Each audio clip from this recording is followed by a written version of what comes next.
سويسي انت بقالك كام سنه في ايطاليا؟ والله ما كنت بعدها يا صاحبي.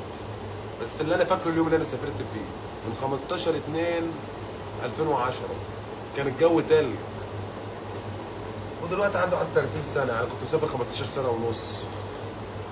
والناس اللي بتقول انت يا سويسي، شاف كام واحد كده طالع يقول لك انت فاشل انت بايظ، ازاي بقالك 16 سنه وما فتحتش شركه وجبت عمال تشتغل لحسابك؟ انا في المعمار بقالي 4 سنين، شغالين في المعمار بقالي 4 سنين والحمد لله يعني، شغال بمرض الله واتعلمت. والبلد اللي انا فيها صغيره، ما ينفعش افتح فيها شركه لان المعلمين اللي فيها معروفين ومعاهم شغل، ما ينفعش تفتح فيها شركه وده ارزاق. تاني حاجه للناس اللي بتطلع تقول لي اغسل ايدك وايدك وسخه، والله انا غاسلها بس ده من القشف ومن البتاع عشان ما بلبسش جوانت عشان ايدي بتهرش. تالت حاجه وده الاهم بقى، ده اهم حاجه، اي أيوة والله العظيم عشان ما انا خالص. اللي ما يعرفنيش